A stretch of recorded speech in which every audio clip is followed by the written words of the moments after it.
만약 한 달 만에 돈이 2배가 된다면 당신은 더 넣으시겠습니까? 저는 넣었습니다. 그리고 100일 만에 모든 것을 잃었습니다. 퇴직금도, 집도, 가족의 신뢰도 함께 말이죠. 30년 넘게 성실하게 회사를 다닌 평범한 가장이었습니다. 이번엔 정말 괜찮아 보이는데? 저는 그렇게 생각했습니다. 도시개발 분야에서 오래 일한 경력으로 사업 구조도 검토했고 앱에서 실제 배당금도 확인했으니까요. 처음엔 아주 작은 돈으로 조심스럽게 시작했습니다. 한 달쯤 지나니 큰 금액을 넣게 됐고 석 달쯤엔 딸 결혼 자금까지 지원했죠. 그리고 마지막엔 아내 몰래 집을 담보로 큰 돈을 빌렸습니다. 이제 우리 평생 걱정 없어 그렇게 믿었습니다. 그런데 100일째 모든 게 사라졌습니다. 도대체 저에게 무슨 일이 있었던 걸까요? 지금부터 100일의 기적이 100일의 몰락이 된 이야기를 들려드리겠습니다. 시청 전 구독과 좋아요를 누르시면 로또에 당첨되는 행운이 올 수 있습니다. 그리고 지금 어디에서 시청하고 계신지 댓글로 남겨주세요. 여러분의 이야기도 듣고 싶습니다. 그럼 지금부터 시작되는 이야기 속으로 함께 들어가 볼까요? 안녕하세요. 올해로 62살인 박성우라고 합니다. 30년이 넘는 시간 동안 한 직장에서 묵묵히 일했습니다. 도시개발 분야였죠. 화려하지도 않았고 크게 출세하지도 못했지만 그래도 성실하게만 살았습니다. 매일 아침 7시면 출근하고 저녁 6시면 퇴근하는 그런 규칙적인 삶이었어요. 동료들은 저를 박 과장은 참 꼼꼼해라고 말했고 저도 그런 제 모습이 나쁘지 않았습니다. 작년 초쯤이었을까요? 회사에서 마지막 출근을 하던 날이 아직도 생생합니다. 동료들이 작은 송별회를 열어줬고 저는 30년 넘게 앉았던 그 자리를 떠났습니다. 기쁘면서도 한편으론 허전하더군요. 이제 뭐 하며 살아야 하나 하는 생각이 들었어요. 그래도 퇴직금은 나름 괜찮았습니다. 1억 후반대쯤 되는 돈을 받았고 그동안 차곡차곡 모아뒀던 저축까지 합치니 현금으로 2억 중반은 됐습니다. 우리 집은 수도권 외곽에 있는 아파트였는데 시세로 10억 정도 했어요. 그런데 문제가 하나 있었죠. 대출이 3억 가까이 남아 있었습니다. 매달 이자만 100만 원이 넘게 나갔는데 퇴직하고 나니 그게 부담스럽게 느껴지더라고요. 이자 내느라 평생 고생하면 뭐하나 싶어서 아내와 상의 끝에 퇴직금 일부를 써서 대출을 전부 갚아버렸습니다. 그렇게 하고 나니 손에 남은 현금은 1억 중반 정도였지만 마음이 정말 홀가분했습니다. 이제 빚 없이 살 수 있구나 하는 안도감이 들었죠. 아내도 좋아했습니다. 여보, 이제 우리 편하게 살아요 라고 말하며 활짝 웃더군요. 그 웃음을 보니 제가 잘한 선택 같았어요. 퇴직하고 처음 1년은 정말 좋았습니다. 아내와 함께 그동안 못 갔던 곳들을 다녔어요. 강원도 바닷가도 가고 제주도도 다녀왔죠. 가끔은 가까운 근교로 당일치기 여행도 했습니다. 젊을 땐 바빠서 꿈도 못 꿨던 시간들이었는데 그렇게 보내는 게 참 행복했어요. 아, 이래서 사람들이 은퇴하면 여행 다니나 보다 싶더라고요. 그런데 막상 1년쯤 지나니까 조금씩 불안해지기 시작했습니다. 매달 생활비로 200만 원 정도씩 나가는데 계산을 해보니 벌써 2천만 원이 넘게 빠져나간 거예요. 이런 식이면 몇 년 못 가겠는데 하는 생각이 들었죠. 물론 집이 있으니까 당장 걱정할 건 아니었지만 현금이 줄어드는 게 눈에 보이니 마음이 편치 않았습니다. 2년째 되던 어느 날이었어요. 아침에 일어나 거실에 앉아 있는데 문득 이런 생각이 들더군요. 나 이제 뭐 하며 살아야 하지? 여행도 좋지만 매일 그럴 순 없잖아요. 집에만 있자니 답답하고 그렇다고 할 일도 없고요. 아내는 집안일도 하고 친구들도 만나고. 그런데 저는 갈 곳이 없었습니다. 그러던 중 동네 앞 하천변을 지나가다가 사람들이 파크 골프를 치는 걸 봤어요. 처음엔 저게 뭐지? 싶었는데 자세히 보니 골프보다 훨씬 간단하더라고요. 작은 클럽 하나 들고 공을 치는 건데 나이 드신 분들이 많이 하시는 것 같았습니다. 나도 저거 한번 해볼까? 하는 생각이 들었죠. 집에 돌아와서 아내한테 말했습니다. 여보, 나 파크 골프 한번 배워볼까 해. 운동도 되고 건강에도 좋을 것 같은데. 아내는 좋아하더군요. 그러세요. 집에만 계시지 말고 나가서 사람도 만나고. 그러세요. 그렇게 해서 저는 동네 파크 골프장에 등록을 했습니다. 회원권 같은 건 없었어요. 그냥 한 번 칠 때마다 3,000원 정도 내면 됐습니다. 부담 없는 금액이었죠. 클럽도 비싸지 않았고요. 처음엔 혼자 나가서 서툴게 쳤는데 며칠 지나니까 조금씩 익숙해졌습니다. 그리고 무엇보다 좋은 건 매일 아침 나갈 곳이 생겼다는 거였어요. 아침 8시쯤 일어나서 간단히 아침 먹고 9시면 파크 골프장으로 나갔습니다. 맑은 공기 마시면서 1시간 정도 운동하고 집에 돌아오면 딱 점심시간이더라고요. 이게 참 괜찮네 싶었죠. 건강도 챙기고 시간도 보내고 일석이조였습니다. 그렇게 한 달쯤 다녔을까요? 어느 날 아내가 물었습니다. 여보, 파크골프 재미있어요?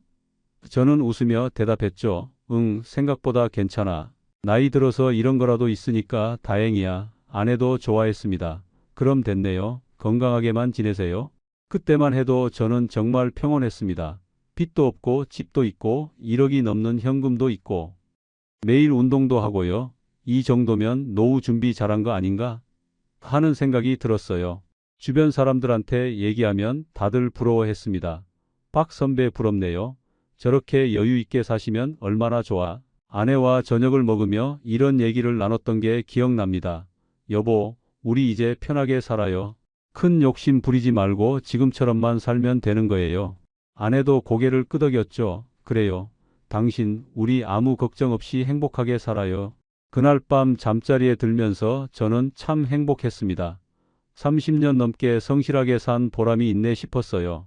퇴직금도 잘 받았고 대출도 다 갚았고 이제 여유롭게 살 수 있으니까요. 그런데 그때는 몰랐습니다. 바로 이 평온함이 제 인생을 송두리째 바꿀 사건의 시작이었다는 걸요.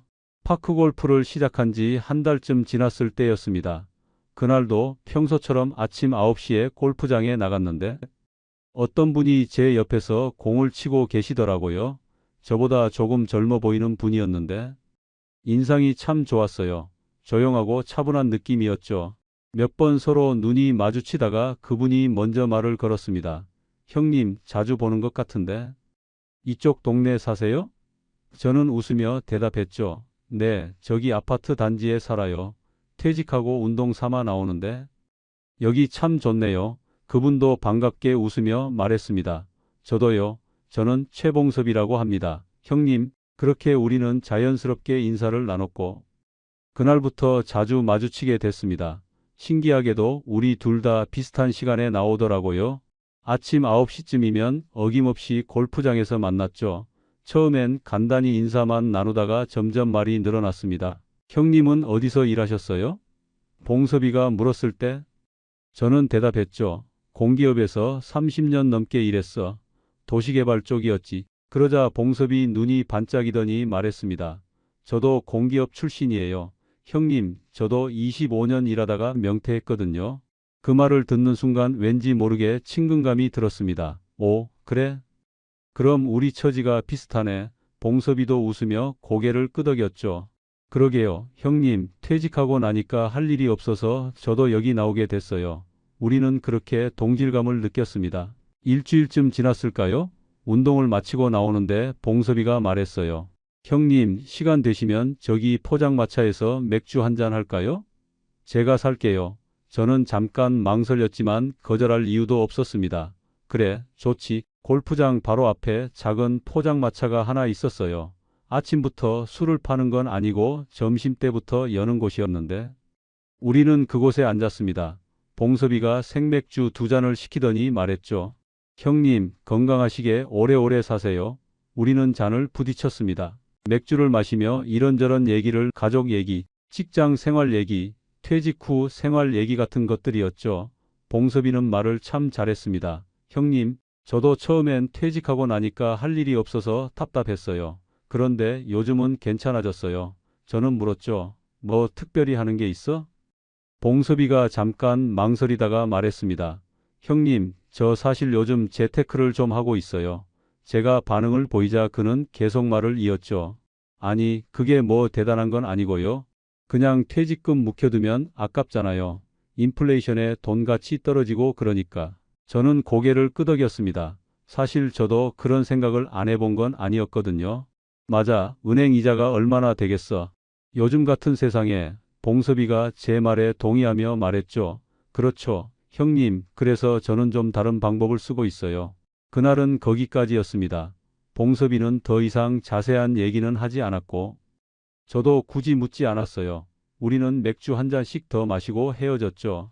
형님, 오늘 즐거웠습니다. 내일 또 봬요. 저도 웃으며 손을 흔들었습니다. 그날 이후로 우리는 거의 매일 만났습니다. 운동을 끝내면 자연스럽게 포장마차로 가서 맥주를 한 잔씩 했죠. 그러면서 점점 더 가까워졌어요. 봉섭이는 정말 좋은 사람 같았습니다. 말도 잘 들어주고 배려심도 많고요. 어느 날 봉섭이가 새 차를 몰고 왔더라고요. 제법 괜찮은 수입차였습니다. 저는 놀라서 물었죠. 야, 차 바꿨네? 좋은데? 봉섭이가 쑥스럽게 웃으며 말했습니다. 네, 형님, 제가 요즘 운이 좀 따라줘서요.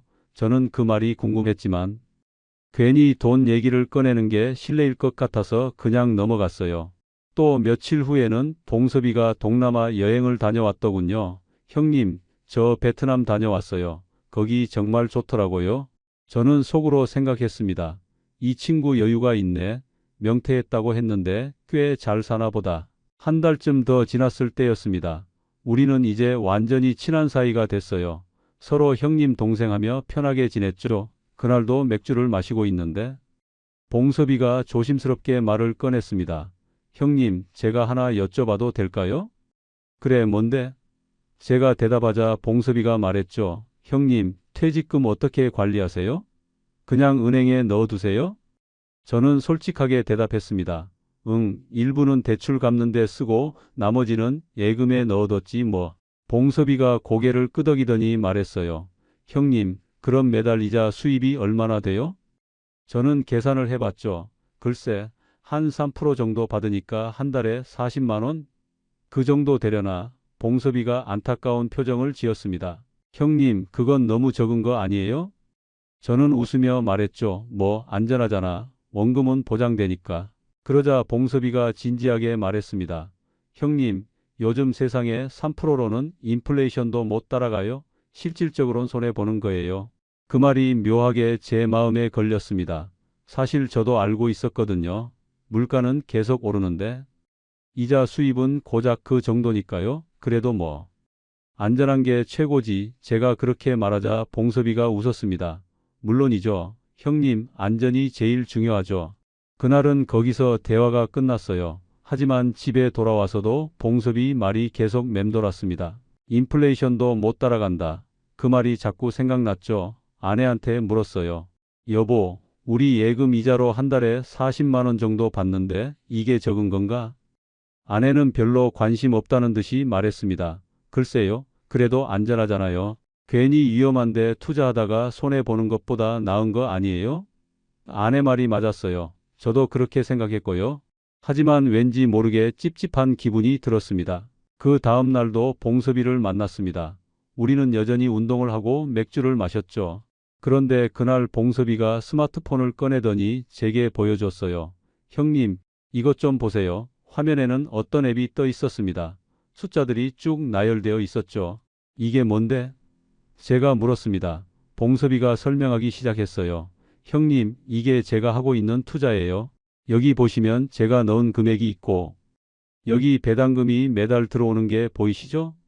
저는 화면을 자세히 봤습니다. 정말로 매달 일정한 금액이 입금되고 있더라고요. 이게 진짜야? 제가 놀라서 묻자 봉섭이가 웃었습니다. 네, 형님, 이거 완전 합법적인 거예요. 해외 부동산 개발 프로젝트인데요. 저는 더 자세히 물었죠. 해외 부동산? 그게 뭔데?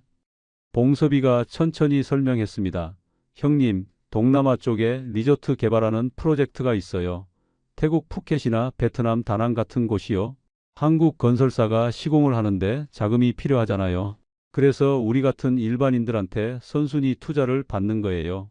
저는 고개를 끄덕였습니다. 제가 30년 동안 도시개발 분야에서 일했으니까 그 구조가 이해가 됐어요. 아, 그러니까 건설 자금을 미리 모집하는 거구나. 봉섭이가 손뼉을 쳤습니다. 맞아요. 형님 역시 전문가시네요. 그래서 저는 형님한테 말씀드리는 거예요. 그래서 수익률이 어떻게 돼? 제가 물었습니다. 봉섭이가 대답했죠. 월 4%예요. 형님, 은행 이자가 연 3%인데. 이건 월 4%예요. 저는 깜짝 놀랐습니다. 월 4%? 그럼 연 50% 가까이 되는 거 아냐? 봉섭이가 웃으며 말했습니다. 네, 형님, 그렇죠. 하지만 이건 건물이 완공될 때까지만이에요. 한 2년 정도? 그 후엔 분양하거나 매각해서 원금 돌려주고 최종 수익도 나눠줘요. 저는 의심스러웠지만 한편으론 솔깃했습니다. 그게 가능해? 제가 물었을 때 봉섭이가 진지하게 대답했어요. 형님, 저도 처음엔 의심했어요. 그런데 이미 2개 프로젝트가 성공했대요. 실제로 건물 올라가고 분양도 다 됐고요. 그래서 저도 해보는 거예요. 저는 여전히 확신이 서지 않았습니다. 너 이거 얼마나 넣었는데? 제가 물었습니다. 봉섭이가 조금 쑥스럽게 말했죠. 저는 한 8천만 원 정도 넣었어요. 형님, 저는 깜짝 놀랐어요. 8천만 원? 그럼 매달 300만 원 넘게 받는다는 거야? 봉섭이가 고개를 끄덕였습니다. 네, 그래서 제가 요즘 여유가 좀 생긴 거예요. 그제서야 이해가 됐습니다. 새 차를 산 것도 해외여행을 간 것도 다 이 수익 때문이었구나. 저는 속으로 생각했죠. 진짜 괜찮은 건가? 하지만 한편으론 봉섭이를 믿고 싶었어요. 우리가 이렇게 매일 만나는 사이인데 제게 거짓말할 이유가 있겠어요? 집에 돌아와서도 그 생각뿐이었습니다. 아내한테 말을 꺼낼까 하다가 관뒀어요. 아직은 확실하지 않았으니까요. 하지만 제 마음 한구석에선 이미 조금씩 흔들리고 있었습니다. 한번 알아볼까? 그런 생각이 자꾸 들었죠. 그날 밤 잠이 잘 오지 않았습니다. 월 4%라는 숫자가 계속 머릿속을 맴돌았어요. 만약 1억을 넣으면 매달 400만 원, 그러면 우리 부부 생활비는 걱정 없겠네. 그런 생각이 들었죠. 하지만 동시에 불안하기도 했습니다. 혹시 사기 아닐까? 다음 날 아침 다시 봉섭이를 만났습니다. 저는 조심스럽게 물었어요. 봉섭아, 그거 혹시 위험하진 않아? 봉섭이가 웃으며 대답했죠. 형님, 저도 형님처럼 신중한 사람이에요. 위험한 거였으면 제가 했겠어요? 앱에서 현장 사진도 실시간으로 볼 수 있어요. 진짜 건물 올라가는 거. 그 말을 듣고 저는 조금 안심이 됐습니다. 현장 사진까지 볼 수 있다면 실제 프로젝트가 맞겠구나. 하지만 여전히 확신은 서지 않았어요. 나도 한번 생각해 볼게. 제가 그렇게 말하자 봉섭이가 말했습니다. 형님, 천천히 생각하세요. 급한 거 아니니까요. 그런데 그날 오후에 봉섭이한테서 문자가 왔습니다. 형님, 오늘 제 배당금 들어왔어요. 정확히 320만 원. 정말 신기하죠? 그 문자를 보는 순간 제 마음이 완전히 기울기 시작했습니다. 진짜구나. 저는 그렇게 생각했죠. 그날 밤 저는 아내한테 조심스럽게 말을 꺼냈습니다. 여보, 요즘 파크 골프장에서 만난 친구가 있는데 괜찮은 투자 얘기를 하더라고. 아내는 설거지를 하다가 돌아보며 물었어요. 무슨 투자요? 저는 봉섭이한테 들은 얘기를 그대로 전했습니다. 해외 부동산 개발이고 한국 건설사가 시공하고 월 4% 배당이 나온다고요? 아내는 듣더니 조금 걱정스러운 표정을 지었어요. 그게 진짜예요? 요즘 사기가 많다는데 나도 그래서 알아보는 거야. 제가 말했습니다.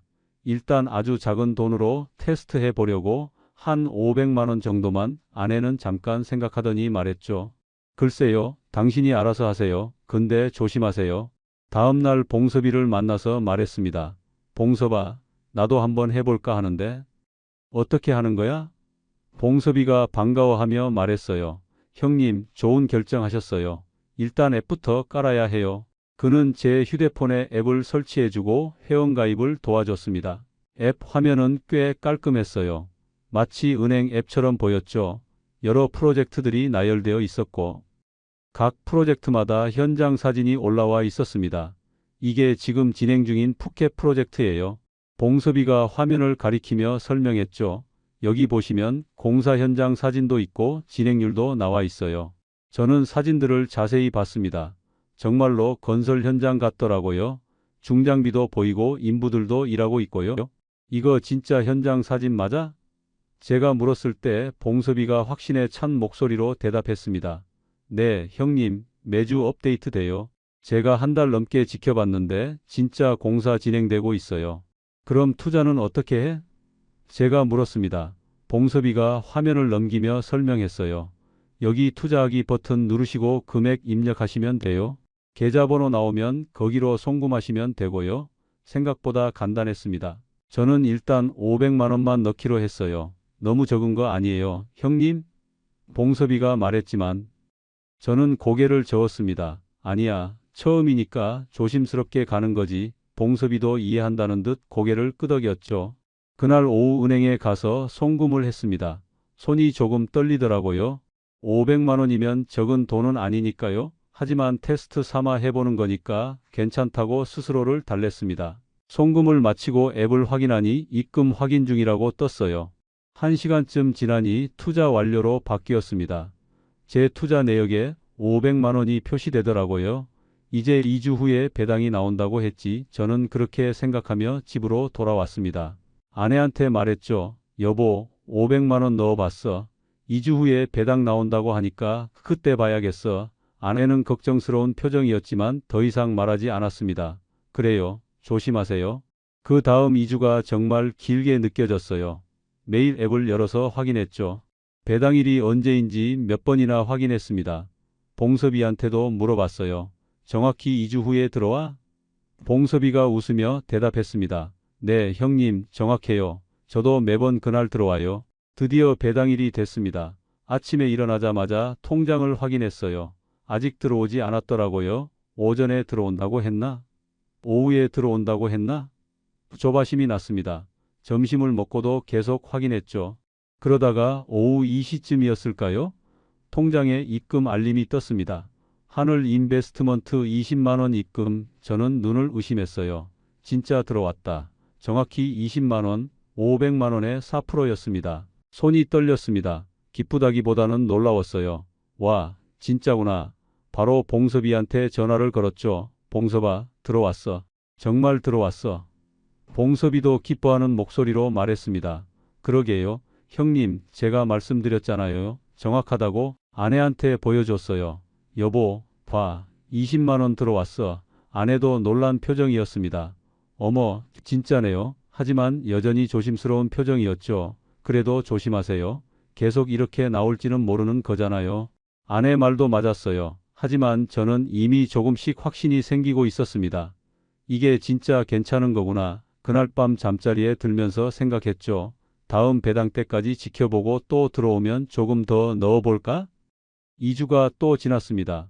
그리고 정확히 같은 시간에 또 20만 원이 들어왔어요. 이번엔 놀랍지도 않았습니다. 오히려 당연하게 느껴졌죠. 역시 믿을 만하네. 저는 그렇게 생각했습니다. 봉섭이를 만나서 말했어요. 봉섭아, 나 좀 더 넣으려고 하는데. 봉섭이가 웃으며 말했죠. 얼마나 생각하세요, 형님? 저는 대답했습니다. 1,000만 원 정도 더 넣으면 어떨까?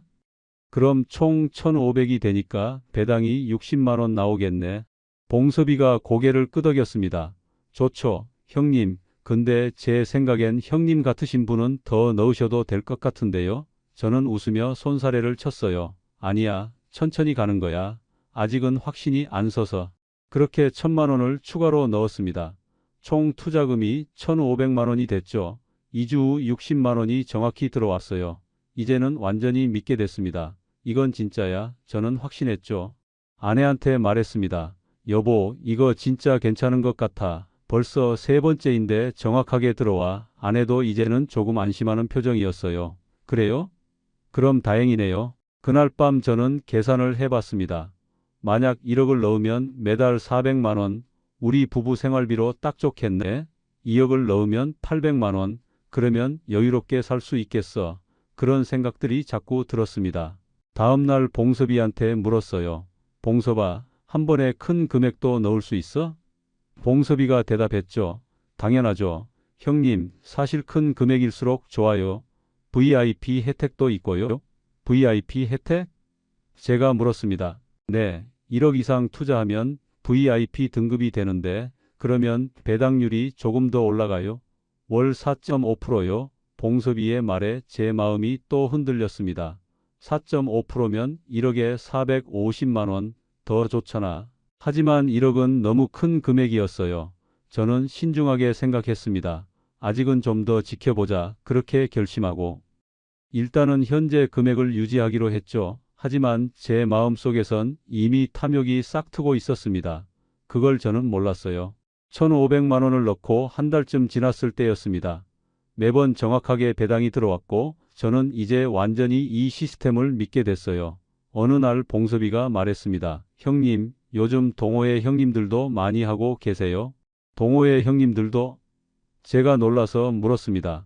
봉섭이가 고개를 끄덕였죠. 네, 김 형님도 하시고 이 형님도 하시고요.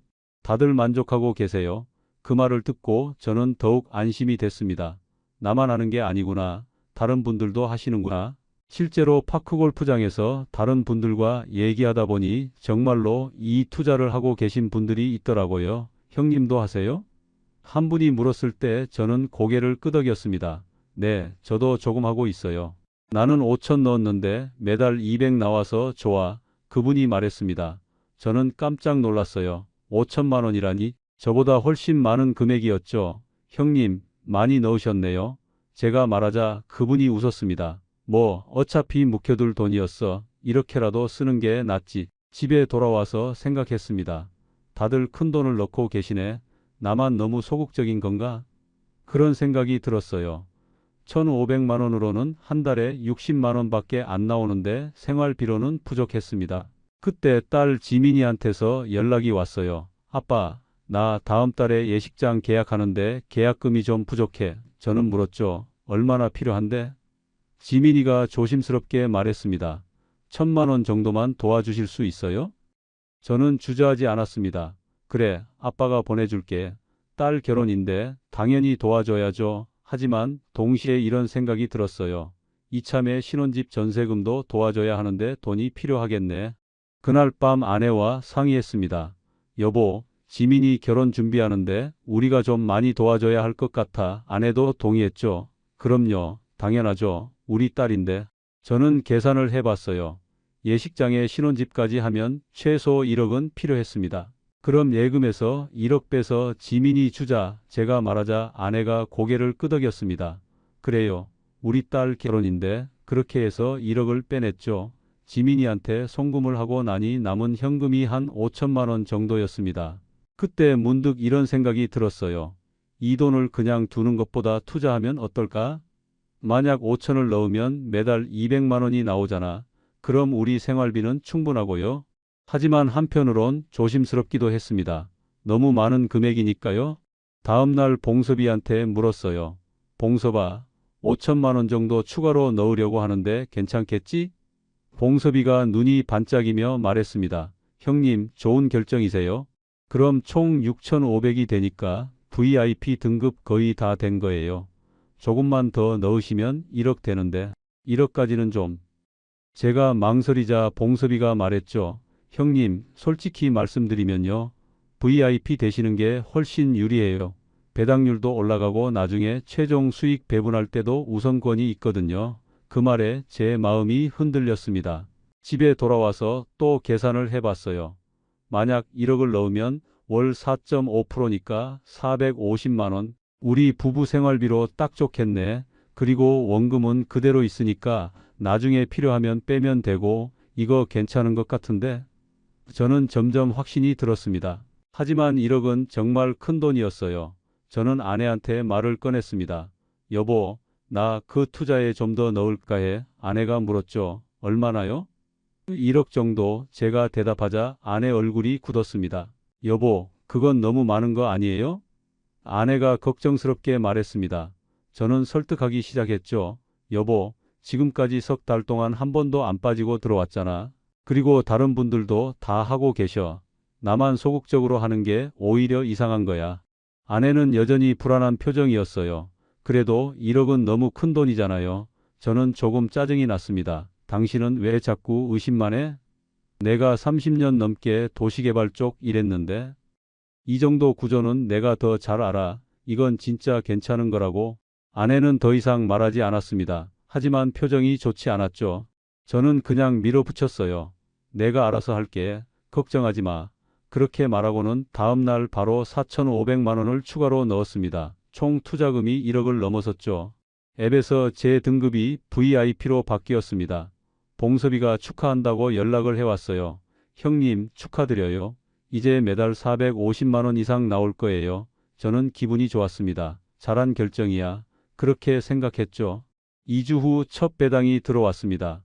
정말로 450만 원이 넘게 들어오더라고요. 저는 흥분했어요. 여보, 봐. 450만 원 들어왔어. 이제 우리 생활비 걱정 없어.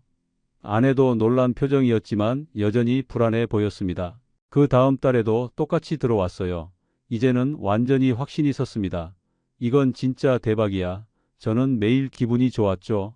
파크 골프도 더 즐거웠고 아내한테도 더 잘해줬습니다. 여보, 우리 이제 편하게 살 수 있어. 한 달 반쯤 지났을 때였습니다. 봉섭이가 조심스럽게 말을 꺼냈어요. 형님, 요즘 새 프로젝트가 하나 나왔는데 관심 있으세요?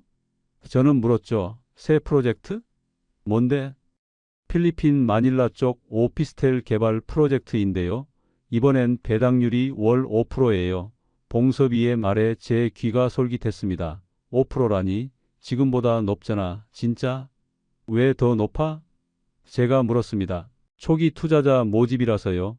빨리 모아야 공사 시작할 수 있으니까 배당률을 높게 책정한 거예요. 봉섭이가 설명했죠. 저는 솔직히 관심이 생겼어요. 5%면 1억에 500만 원이네. 하지만 이미 1억을 넣어놨는데 더 넣을 돈은 없었습니다.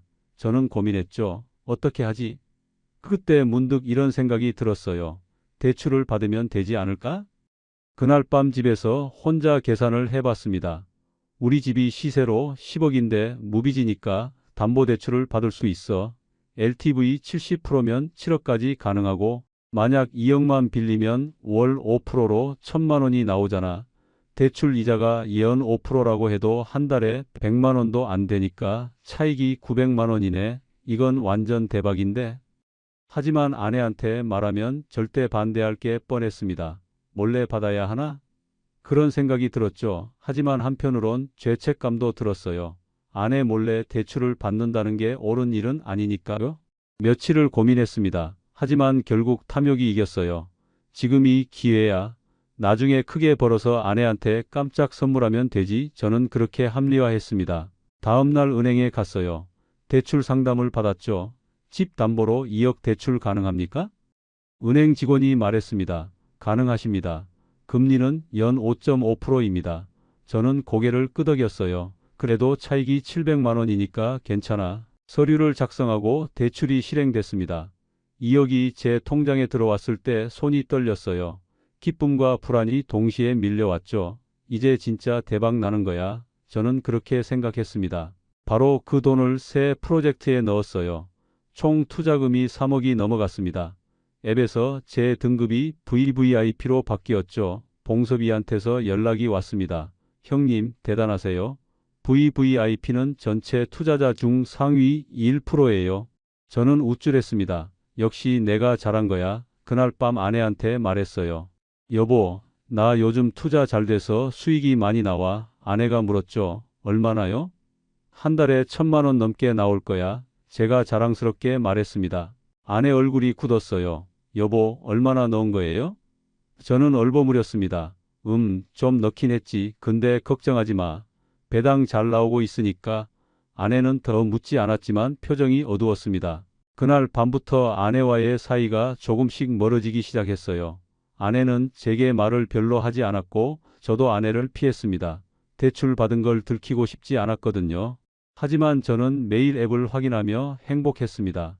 투자금이 계속 늘어나는 게 보였고 배당일만 기다려졌죠. 이번 배당일엔 얼마나 들어올까? 그런 생각만 했습니다. 석 달째 되던 어느 날이었어요. 배당이 정확히 들어왔습니다. 1,000만 원이 넘는 금액이었죠. 저는 환호했어요. 대박이다. 봉섭이한테 전화를 걸었습니다. 봉섭아, 들어왔어. 1,000만 원 넘게. 봉섭이도 기뻐하며 말했죠. 축하해요. 형님, 이제 형님도 성공하신 거예요. 저는 정말 그렇게 믿었습니다. 나 이제 성공한 거야.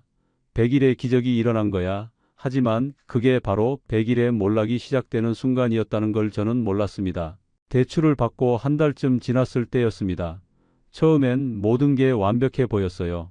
매달 1,000만 원이 넘는 배당이 정확히 들어왔고 저는 그 돈으로 대출 이자를 내고도 800만 원이 넘게 남았습니다. 여보, 이거 봐. 우리 이제 정말 여유 있어.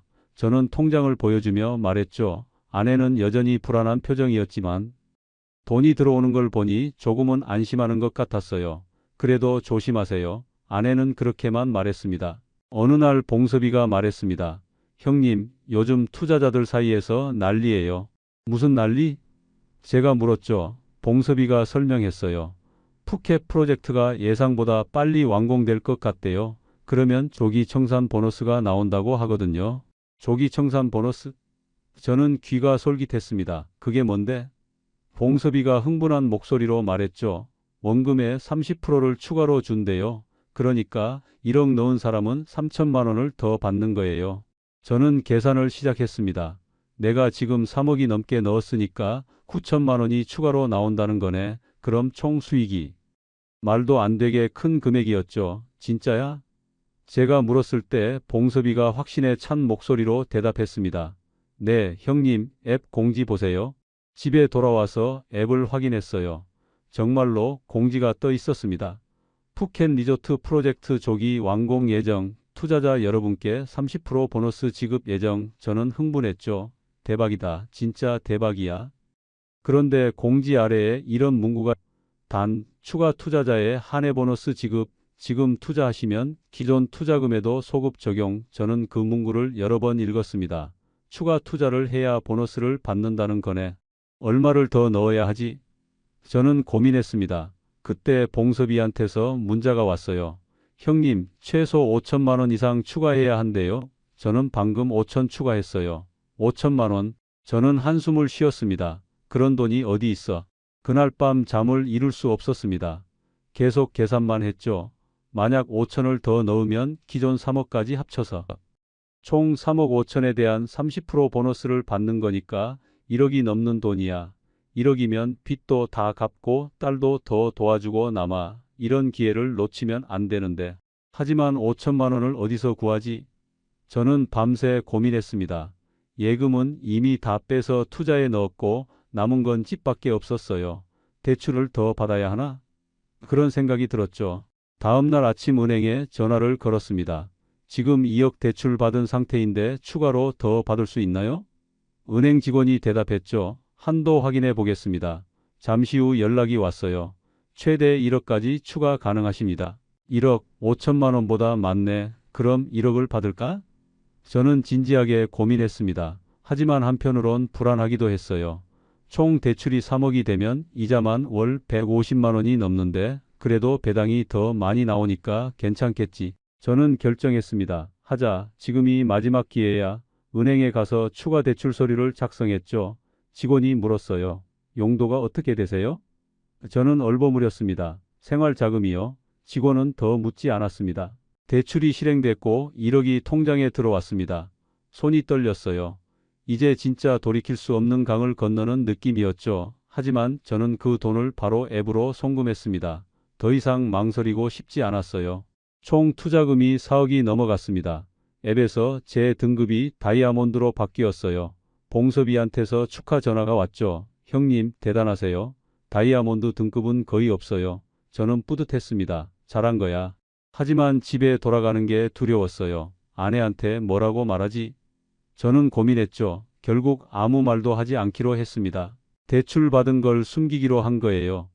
나중에 크게 벌어서 깜짝 선물하면 되지. 저는 스스로를 위로했습니다. 그날 밤 아내와 저녁을 먹는데 아내가 말했어요. 여보, 요즘 뭔가 이상해요. 뭐가?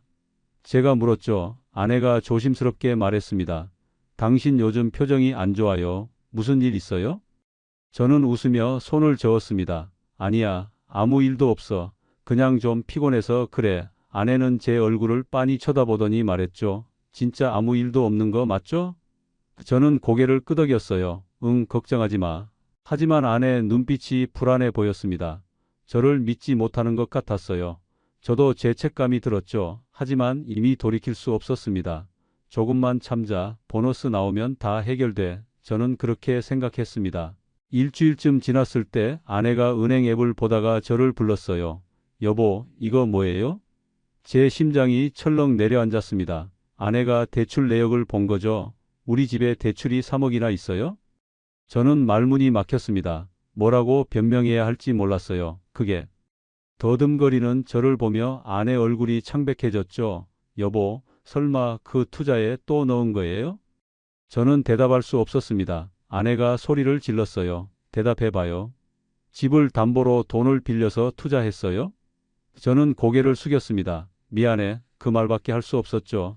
아내가 주저앉으며 울기 시작했습니다. 당신 미쳤어요? 집까지 걸다니 우리 이제 어떻게 살아요? 저는 변명하려 했어요. 여보, 이번에 보너스 나오면 다 갚을 수 있어. 조금만 믿어줘. 보너스? 무슨 보너스요? 당신 지금 정신이 있는 거예요? 아내는 울면서 소리쳤습니다. 저는 설명하려 했죠. 푸켓 프로젝트가 조기 완공되면 30% 보너스가 나와. 그러면 1억이 넘는 돈이 들어온다고. 아내가 제 얼굴을 똑바로 쳐다봤습니다. 그게 진짜라고 믿어요? 당신 혹시 사기 당하는 거 아니에요? 그 말에 저는 화가 났습니다. 사기? 지금까지 석 달 동안 한 번도 안 빠지고 배당 들어왔어. 이게 사기면 뭐가 사기야? 아내는 더 이상 말하지 않았어요. 그냥 울기만 했죠. 저도 말을 잇지 못했습니다. 우리는 그렇게 밤새 각자의 방에서 잠을 청했어요. 아니, 잠을 청한 게 아니라 그냥 누워 있었던 거죠. 다음 날 아침 아내는 저와 말을 하지 않았습니다. 아침 식사도 차려주지 않았어요. 저는 혼자 간단히 먹고 파크 골프장으로 나갔죠. 봉섭이를 만났을 때 제 표정이 안 좋았는지 물었습니다. 형님, 무슨 일 있어요? 아니, 아무 일도 없어. 저는 거짓말을 했습니다. 봉섭이는 더 묻지 않았죠. 우리는 평소처럼 운동을 했어요. 하지만 제 마음은 편치 않았습니다. 아내의 울음소리가 계속 귓가에 맴돌았거든요. 집으로 돌아가는 길이 너무 무거웠습니다. 문을 열고 들어갔을 때 아내는 소파에 앉아 있었어요. 제 얼굴을 보더니 조용히 말했습니다. 당신 제발 후회하지 마세요. 그 말이 무슨 뜻인지 저는 알 수 없었습니다. 그날 밤 저는 앱을 확인했어요. 보너스 지급일이 일주일 후로 공지되어 있었습니다. 일주일만 참자. 그러면 모든 게 해결돼. 저는 그렇게 믿었죠. 하지만 그게 제 인생 최대의 착각이었습니다. 보너스 지급일 일주일 전이었습니다. 저는 매일 앱을 확인하며 그날만 기다렸어요. 아내와는 여전히 대화가 없었지만 저는 신경 쓸 겨를이 없었습니다. 일주일만 지나면 모든 게 달라져. 그렇게 생각했죠. 그런데 보너스 지급일 사흘 전이었어요. 평소처럼 아침에 일어나서 앱을 열어봤는데 이상한 메시지가 떴습니다. 서버 점검 중입니다. 저는 당황했죠. 왜 갑자기 점검을 해? 하지만 크게 걱정하지 않았어요. 점검은 자주 있는 일이니까요. 점심때쯤 다시 확인했는데 여전히 같은 메시지가 떴습니다. 저는 조금 불안해지기 시작했어요. 봉섭이한테 전화를 걸었죠. 봉섭아, 앱 너도 안 돼? 봉섭이가 대답했습니다. 네, 형님, 저도 안 열려요. 근데 곧 복구될 거예요. 언제쯤? 제가 물었을 때 봉섭이가 말했죠. 글쎄요, 하루 이틀이면 되지 않을까요? 저는 안심하려 했습니다. 그래, 점검이겠지. 하지만 마음 한구석이 불편했어요. 그날 저녁에도 앱은 열리지 않았습니다. 저는 고객센터 전화번호를 찾아서 걸어봤어요. 하지만 현재 통화량이 많아 연결이 지연되고 있습니다. 라는 자동 응답만 나왔죠. 1시간을 기다려도 연결되지 않았습니다. 다음 날 아침 여전히 앱은 먹통이었습니다. 저는 파크 골프장 동호회 단톡방을 확인했어요. 거기도 난리가 났더라고요. 앱 안 되는 거 나만 그래? 나도 안 돼. 고객센터도 안 받아. 메시지가 폭주하고 있었습니다. 저는 패닉 상태가 됐어요. 손이 떨렸죠. 설마 이게. 생각하고 싶지 않은 단어가 머릿속을 스쳤습니다. 사기. 하지만 저는 부정했어요. 아니야. 그럴 리 없어. 석 달 동안 잘 들어왔잖아. 봉섭이한테 전화를 걸었습니다. 하지만 전화를 받지 않았어요. 문자를 보냈죠. 봉섭아, 전화 좀 받아. 하지만 답장이 없었습니다. 저는 불안이 극에 달했어요. 파크 골프장으로 나갔지만 봉섭이는 나오지 않았습니다. 사흘째 되던 날 저는 더 이상 참을 수 없었습니다. 봉섭이 집 주소를 알고 있었어요. 예전에 한번 놀러 간 적이 있었거든요. 저는 택시를 타고 그 집으로 갔습니다. 아파트 앞에 도착해서 초인종을 눌렀어요. 아무 반응이 없었죠. 계속 눌렀지만 대답이 없었습니다. 저는 경비실로 갔어요. 여기 몇 호에 최봉섭 씨 사는데 계신가요? 경비 아저씨가 고개를 저었습니다. 그 집 사흘 전에 이사 갔어요. 제 머리가 하얗게 변했습니다. 이사? 언제요? 제가 다급히 물었죠. 경비 아저씨가 대답했어요. 그러게, 야밤에 갑자기 이삿짐 싸서 나가더라고. 이상하다 싶었는데 저는 그 자리에 주저앉을 뻔했습니다. 집으로 돌아오는 택시 안에서 저는 멍했어요. 온몸이 떨렸죠. 아, 이게 진짜 사기였구나. 그제서야 현실을 받아들이기 시작했습니다. 4억이 넘는 돈이 순식간에 사라진 거예요. 집에 도착해서 아내를 봤습니다. 아내는 제 얼굴을 보더니 물었어요. 무슨 일 있어요? 저는 대답할 수 없었습니다. 그냥 소파에 주저앉았죠. 아내가 다시 물었습니다. 여보, 무슨 일이에요? 저는 떨리는 목소리로 말했습니다. 여보, 앱이 안 열려요. 아내 얼굴이 창백해졌어요. 무슨 소리예요? 저는 고개를 숙였습니다. 최봉섭이란 사람도 연락이 안 돼요. 집도 이사 갔대요. 아내가 비명을 질렀습니다. 여보, 그게 무슨 소리예요? 저는 울기 시작했어요. 60이 넘은 나이에 처음으로 아내 앞에서 우는 거였죠. 미안해요. 여보, 미안해요. 아내도 주저앉으며 울었습니다. 당신 진짜 미쳤어요. 정말 미쳤어. 우리는 그렇게 거실 바닥에서 한참을 울었어요. 말도 나오지 않았습니다. 그저 현실이 믿기지 않았죠. 다음 날 저는 경찰서에 갔습니다. 사기 신고를 하려고요. 하지만 경찰관이 말했습니다. 이미 50명 넘게 신고 들어왔습니다. 저는 물었죠. 그럼 잡을 수 있나요? 경찰관이 고개를 저었어요. 해외로 도주한 것 같습니다. 추적 중이긴 한데. 집으로 돌아오는 길에 뉴스를 봤습니다. 해외 부동산 투자 사기단 검거, 피해자 200명, 피해액 300억 규모. 제가 당한 사기가 뉴스에 나오는 거예요. 저는 그 화면을 멍하니 바라봤습니다. 집에 도착해서 아내한테 말했어요. 뉴스에 나왔어요. 아내는 아무 말도 하지 않았습니다. 그냥 창밖을 바라보고 있었죠. 저도 더 이상 말할 수 없었어요. 그날 밤 저는 계산을 해봤습니다. 투자금 4억, 대출 3억, 빚만 3억이 남았고 투자금은 모두 날아갔어요. 집을 팔아야 했습니다. 그것도 빨리요. 이자라도 감당해야 하니까요. 아내가 조용히 말했습니다. 집 팔아요. 저는 고개를 끄덕였죠. 네, 우리는 그렇게 결정했습니다. 30년 넘게 모은 모든 것을 잃어버린 순간이었어요. 다음 날 부동산에 연락했습니다. 급매로 내놓을게요. 부동산 중개인이 물었죠. 얼마예요? 시세보다 조금 낮게요. 빨리 팔아야 해서. 저는 그렇게 대답했습니다. 일주일 만에 집이 팔렸어요. 시세보다 5천만 원 낮은 가격이었지만 어쩔 수 없었습니다. 그 돈으로 대출 3억을 갚고 나니 남은 돈이 1억 후반대였어요. 퇴직할 때 손에 쥐었던 금액과 비슷했습니다. 하지만 이젠 집이 없었어요. 저희는 작은 월세 전세집을 알아봤습니다. 15평짜리 다세대 주택, 전세금 6천만 원이었죠. 계약하고 나니 손에 남은 돈이 1억 조금 넘었습니다. 이사하는 날 35평 아파트에서 15평 다세대로 짐을 옮기는데 눈물이 났습니다. 이사 짐도 많이 줄었어요. 큰 가구들은 다 버렸거든요. 들어갈 곳이 없었으니까요. 새 집에 도착해서 짐을 풀었습니다. 아내가 가족사진 액자를 꺼내더니 한참을 바라보더라고요.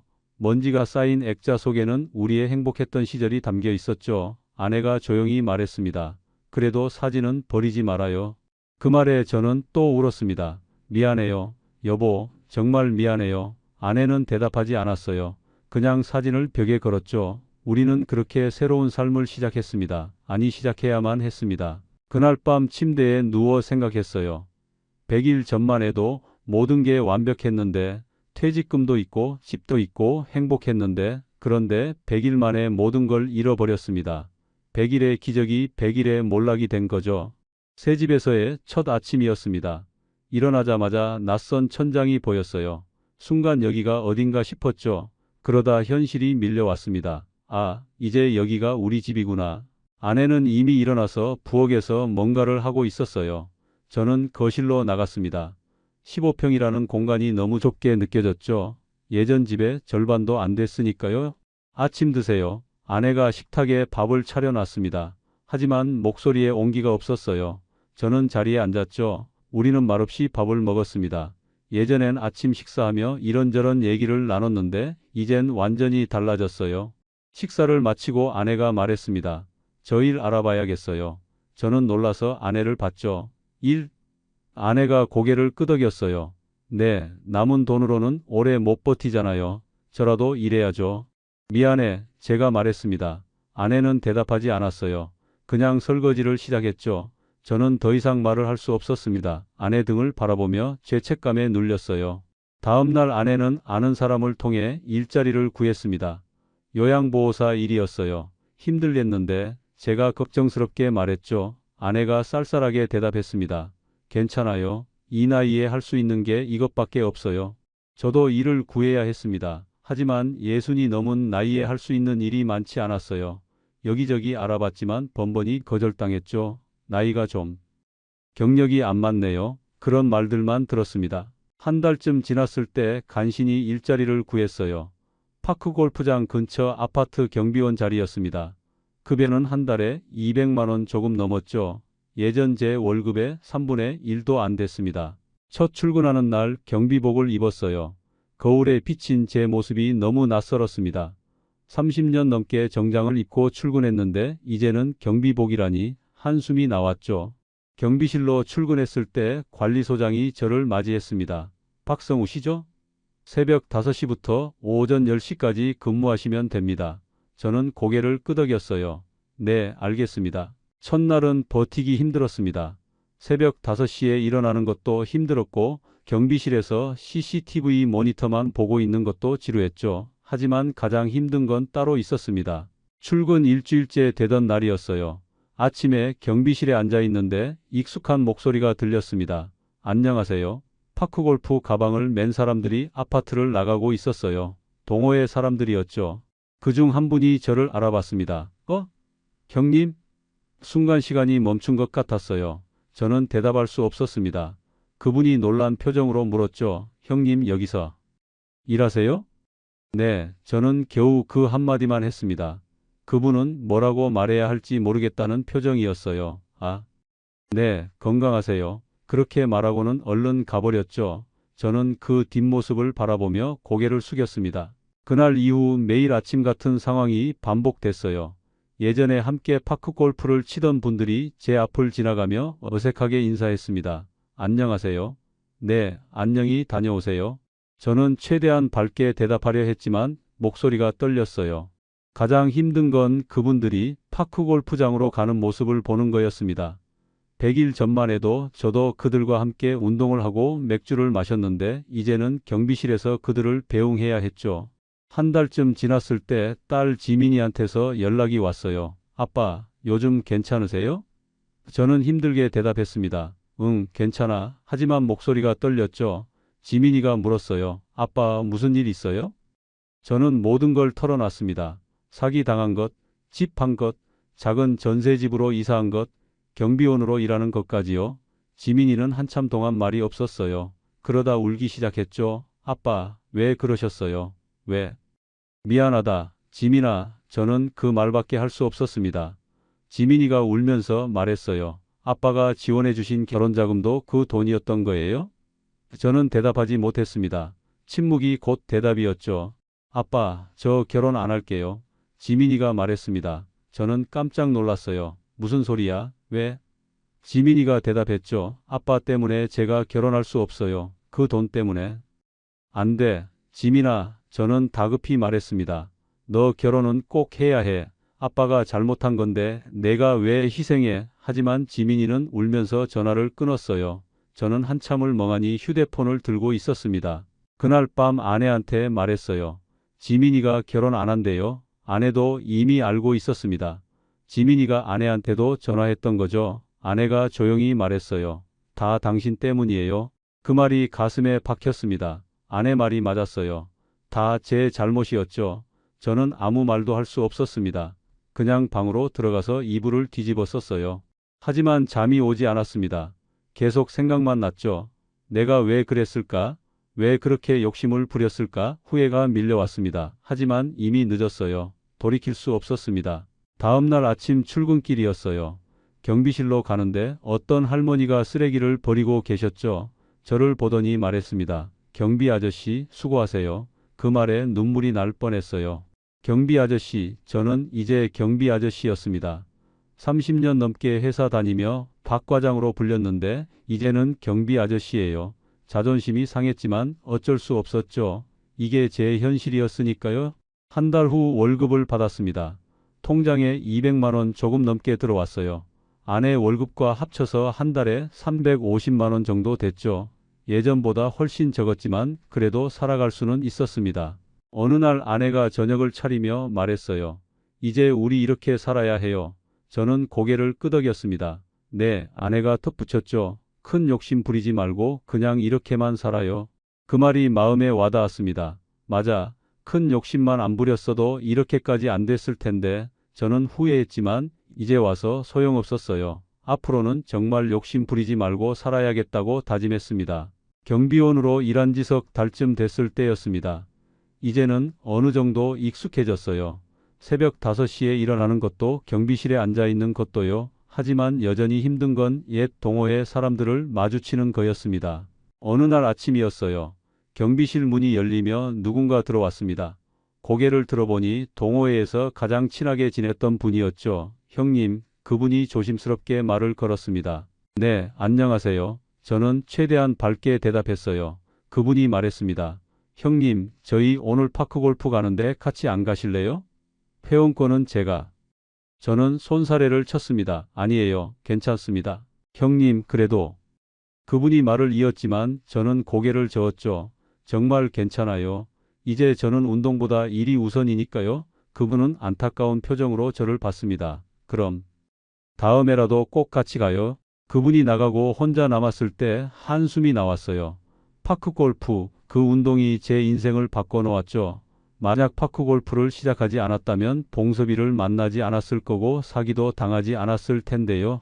하지만 이제 와서 후회해봤자 소용없었습니다. 저는 현실을 받아들이기로 했어요. 이게 내 삶이야. 이렇게라도 살아야 해. 그렇게 다짐했죠. 한 달 후쯤이었을까요? 퇴근하고 집에 돌아왔는데 아내가 밥을 차려놓고 기다리고 있었어요. 요즘 아내는 저보다 늦게 퇴근해서 제가 혼자 밥을 먹곤 했는데 그날은 일찍 왔나 봐요. 오늘 일찍 오셨네. 제가 말하자 아내가 고개를 끄덕였습니다. 오늘은 일찍 끝났어요.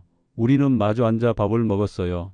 예전처럼 대화는 많지 않았지만 그래도 함께 밥을 먹는다는 게 좋았습니다. 식사를 마치고 아내가 조용히 말했어요. 여보, 응? 제가 대답하자 아내가 말했습니다. 당신 요즘 얼굴이 좀 밝아진 거 알아요? 저는 놀랐습니다. 그래요? 아내가 고개를 끄덕였죠. 네, 예전보단 나아 보여요. 저는 생각해 봤어요. 정말 그런가? 아마 그런 것 같기도 했습니다. 처음엔 너무 힘들어서 죽고 싶었는데 요즘은 그냥 하루하루 살아가는 게 익숙해졌거든요. 여보, 우리 이제 정말 새로 시작하는 거죠? 제가 조심스럽게 물었습니다. 아내가 한참을 침묵하다가 대답했어요. 그래야죠. 어쩌겠어요. 저는 아내의 손을 잡으려 했지만 아내는 피했습니다. 아직은 용서가 안 된 거죠. 그날 밤 저는 오랜만에 편하게 잠을 잤어요. 악몽도 꾸지 않았습니다. 아침에 일어나서 생각했죠. 오늘도 힘내자. 그렇게 다짐하며 출근했습니다. 어느 날이었어요. 경비실에 앉아 있는데 택배 기사님이 왔습니다. 경비님, 택배 좀 받아주세요. 저는 받아서 해당 호수에 전화를 걸었죠. 택배 왔습니다. 그런 일상들이 반복됐어요. 평범하고 단조로운 일상이었지만 나쁘지 않았습니다. 30년 넘게 회사 다닐 때보다 훨씬 편했어요. 스트레스도 적었고요. 물론 월급은 적었지만 그래도 살아갈 만했습니다. 석 달 후쯤 지민이한테서 연락이 왔어요. 아빠, 저 결혼하기로 했어요. 저는 깜짝 놀랐습니다. 진짜? 지민아, 다행이다. 지민이가 말했죠. 아빠, 저 혼자 준비할게요. 걱정하지 마세요. 미안하다. 지민아, 제가 말하자 지민이가 대답했습니다. 아빠, 괜찮아요. 이제 그만 미안해하세요. 전화를 끊고 저는 울었어요. 기쁨의 눈물이었습니다. 딸이 용서해 준 것 같아서요. 그날 저녁 아내한테 말했습니다. 여보, 지민이가 결혼한대요. 아내도 알고 있었어요. 네, 저도 들었어요. 우리는 서로 바라보며 웃었습니다. 오랜만에 함께 웃는 거였죠. 우리 딸 예쁘게 시집 보내줘야겠어요. 아내가 말했습니다. 저는 고개를 끄덕였죠. 당연하죠. 우리가 할 수 있는 만큼은 해줘야죠. 아내가 제 손을 잡았습니다. 처음으로요. 여보, 우리 이제 진짜 새로 시작해요. 그날 밤 저는 지난 100일을 되돌아봤습니다. 100일 전만 해도 저는 행복했어요. 퇴직금도 있고 집도 있고 여유도 있었죠. 하지만 욕심을 부렸습니다. 더 많이 벌고 싶었고 더 여유롭게 살고 싶었어요. 그 욕심이 저를 무너뜨렸습니다. 한 달 만에 돈이 2배가 된다는 말에 넘어갔고 100일 만에 모든 걸 잃었죠. 100일의 기적은 100일의 몰락이었습니다. 이제 와서 후회해봤자 소용없지만 그래도 교훈은 남았어요. 제가 겪은 일을 여러분께 꼭 전하고 싶습니다. 저처럼 실패하지 마시라고요. 첫째, 왜 나한테? 라는 질문을 꼭 하세요. 누군가 당신에게 좋은 투자 기회를 알려준다면 왜 하필 당신한테 알려주는지 물어보세요. 진짜 좋은 건 가족이나 가까운 사람들이 먼저 하거든요. 둘째, 수익 구조를 반드시 확인하세요. 돈이 어떻게 불어나는지 정확히 알아야 합니다. 저는 그냥 앱 화면과 배당금만 믿었어요. 실제 사업 구조는 확인하지 않았죠. 셋째, 대출은 절대 금물입니다. 투자할 돈이 없으면 그냥 하지 마세요. 빌려서까지 투자하는 건 도박이에요. 저는 집까지 담보로 잡았고 결국 모든 걸 잃었습니다. 넷째, 가족이 반대하면 멈추세요. 아내가 처음부터 걱정했는데 저는 무시했어요. 가족은 당신을 가장 잘 아는 사람들입니다. 그들의 말을 들으세요. 다섯째, 조급함이 최대의 적입니다. 지금이 기회다, 빨리 안 하면 손해다, 이런 말에 절대 넘어가지 마세요. 진짜 좋은 투자는 조급하지 않아도 됩니다. 여섯째, 초기 수익은 미끼일 수 있습니다. 저는 석 달 동안 배당을 정확히 받았어요. 그래서 완전히 믿었죠. 하지만 그게 다 사기꾼들의 계획이었습니다. 일곱째, 동호회나 모임에서 만난 사람은 더 조심하세요. 저는 매일 만나는 파크골프 친구였기 때문에 의심하지 않았어요. 하지만 그게 함정이었습니다. 마지막으로 욕심을 버리세요. 저는 은행 이자 3%가 아쉬워서 월 4%에 넘어갔어요. 그리고 5%를 보고 대출까지 받았죠. 그 욕심이 저를 망쳤습니다. 이제 저는 경비원으로 살아갑니다. 예전보다 못한 삶이지만 그래도 살아갈 수 있어요. 아내와 함께 버티고 있고 딸도 결혼하게 됐습니다.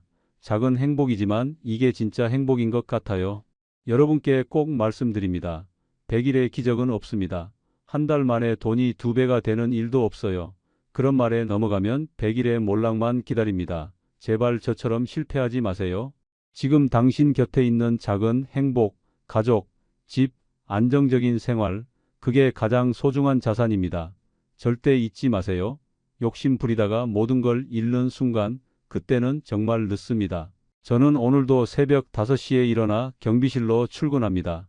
파크 골프장 앞 아파트 경비원으로요. 예전 동호회 친구들을 배웅하며 하루를 시작하죠. 힘들지만 이게 제 삶입니다. 그리고 저녁에 집에 돌아가면 아내가 기다리고 있어요. 소박한 저녁 식사를 함께하며 내일을 이야기합니다. 큰 꿈은 없지만 그래도 함께 살아갈 수 있어서 감사해요. 여러분, 저의 이야기가 교훈이 되길 바랍니다. 100일의 기적을 꿈꾸지 마세요. 그 대신 오늘의 행복을 지키세요. 그게 진짜 기적입니다. 우리의 이 사연이 마음에 남았다면 좋아요를 눌러주세요. 그리고 소중한 사람들과 함께 이 이야기를 나눠주시길 바랍니다. 여러분의 한마디가 누군가에겐 큰 위로가 될 수 있습니다. 영상이 마음에 드셨다면 구독과 좋아요, 응원 부탁드립니다. 감사합니다.